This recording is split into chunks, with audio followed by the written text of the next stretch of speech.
Hey everyone, my name is Ben Holland, and in this video, I'm going to try to answer the question, can we simply read the Bible and trust that the Holy Spirit will show us what the Bible means? And so I take this question as asking if is all you need is the Bible, you, and the Holy Spirit, and no one else or nothing else. If you have those things, the Holy Spirit will show you or show us what the Bible means. And if that's how it's asked, I would say no. But if it's asked as if you have the Bible, the Holy Spirit, and yourself, and the journey throughout life where you encounter experts, resources, good resources, and other things that help you learn, I would say yes. But I'm guessing this is written as just you, the Holy Spirit, and the Bible, and nothing else. And so I would say no. And here's a few reasons why. The role of the interpreter, or us, is to find the meaning that was left by the original author to the original audience and how it applies to us today, and not the other way around. And so the question that you have to ask is, how do we do that?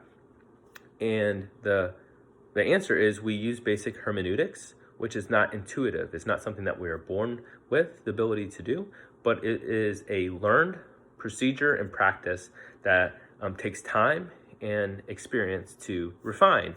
And so if you were to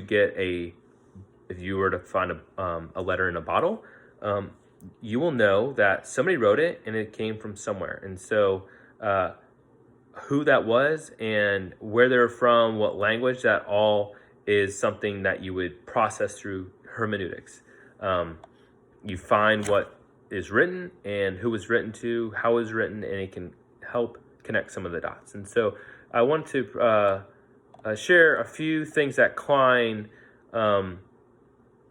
shared with us in his first chapter that kind of validates why I don't believe it's true that you can just have you, the Holy Spirit, and the Bible alone. And that's because there's 4 main challenges that he gives to interpreting the Bible. The first is distance of time. So there's been at least around 2,000 years between us and the New Testament. It's been thousands more years between us and the Old Testament. So you have distance of time, you have cultural distance. So there's a lot of, the culture back then was very different than now.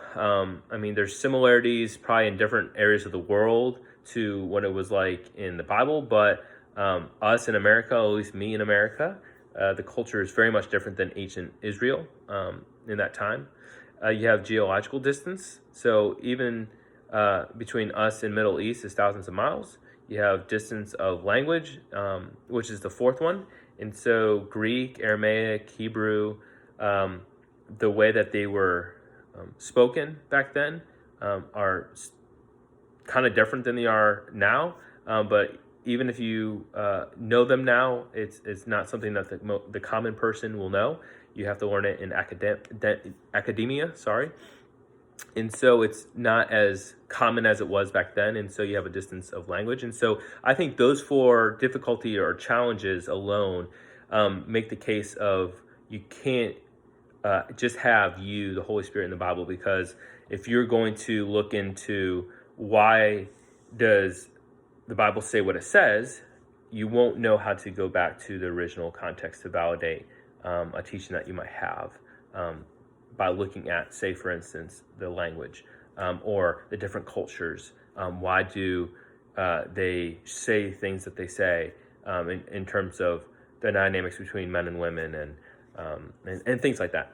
And so, my apologies on the burp, but I would love your feedback. If you agree with me, I would love to hear why you agree with me. If you disagree with me in some points, I would love to hear your feedback. So thank you so much for listening. Those are just a few reasons why I believe what I believe, and the reasons why I do not think we can simply read the Bible and trust that the Holy Spirit will show us what the Bible means. Thank you, and God bless.